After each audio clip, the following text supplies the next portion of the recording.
Star news Marathi, नवे पाऊल नवी दिशा.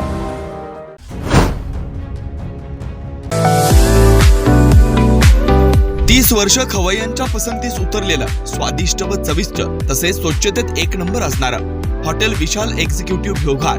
व्हेज नॉनव्हेज जेवणाची उत्तम सोय, निसर्गरम्य परिसर, टेरेस गार्डन व कॉन्फरन्स हॉल, फॅमिलीसाठी स्वतंत्र बैठक व्यवस्था, एसी डायनिंग हॉल, भव्य पार्किंग, वाढदिवस, मुंज, पारशे, पार्टी तसेच इतर कोणत्याही कार्यक्रमांसाठी प्रशस्त हॉल. तर मग आजच अवश्य भेट द्या हॉटेल विशाल एक्झिक्युटिव्ह, कराड विजापूर रोड, भोघार.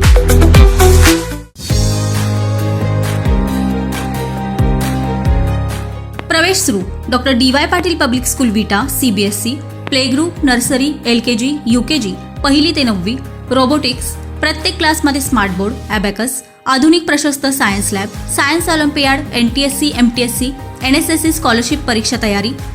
8वी पासून IIT, JEE, नीट फाउंडेशन कोर्स बॅच सुरू. तायक्वांदो, योगा, स्केटिंग, धनुर्विद्या, संगीत, गिटार, डान्स. अल्पवयीन मुलीवरती अत्याचाराची घटना घडली, त्यानंतर तिचा खून करण्यात आला. अतिशय निर्दयी, माणुसकीला काळीमा फासणारी वेदनादायक अशी घटना. या घटनेचा मी जाहीर निषेध व्यक्त करते. आज पोलीस स्टेशनमध्ये भेट घेत संपूर्ण घडलेल्या घटनेचा तपशील, याचा आढावा घेतला.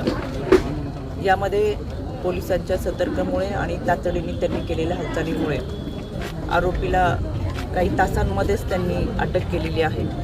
FIR दाखल करण्यात आली. FIR दाखल करून समक्ष अप्रत्यक्षदर्शनी जे काही पुरावे असतील ती पोलिसांनी त्यांच्या ताब्यामध्ये घेतलेले आहेत, जेणेकरून ही चार्जशीट सबमिट ज्यावेळेस होईल त्यावेळेस हे सगळे पुरावे माननीय न्यायालयासमोर हजर करण्यात येतील.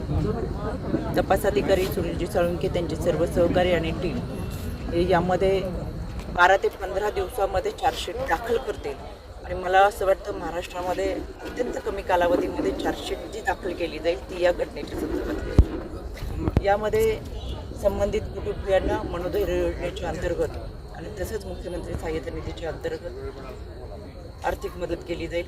यामध्ये राज्याच्या महिला व बालविकास मंत्री आदिती तटकरे यांनी स्वतः तपास अधिकारी यांच्याशी फोनवरून संभाषण केलं आणि आमच्या विधी सेवा प्राधिकरण असेल, जिल्हा महिला बालविकास विभाग या ठिकाणी आहे, त्यांच्या माध्यमातून तातडीने पूर्तता करत सुरुवातीचा 25% निधी आणि चार्जशीट दाखल करतानाचा 75% निधी हा लगेचच वितरित केला.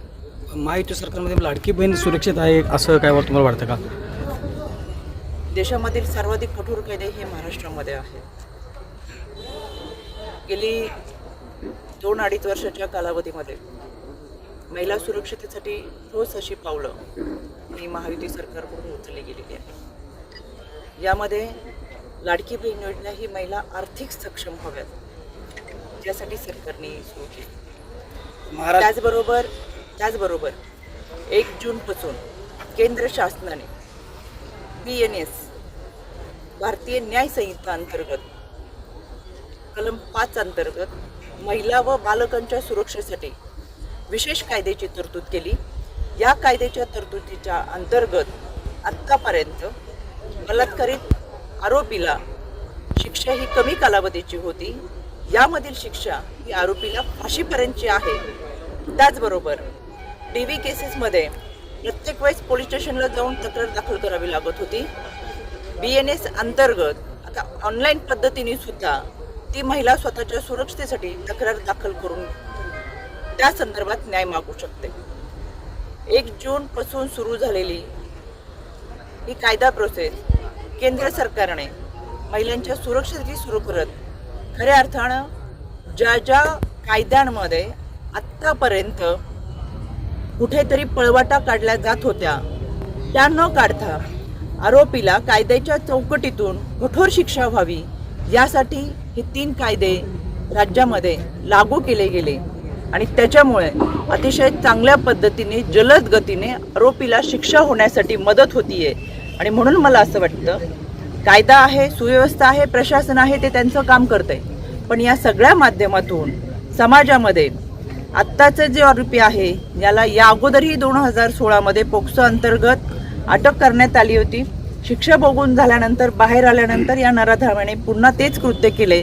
म्हणजे इतकी विकृत मनोवृत्ती ही समाजामध्ये आहे. शेवटी शिक्षा का दिली जाते तर त्या माणसाला त्याच्या कृत्याचा पश्चाताप व्हावा आणि कुठेतरी त्याच्या वागणुकीमध्ये सुधारणा व्हावी म्हणून शिक्षा ही सुनावली जाते.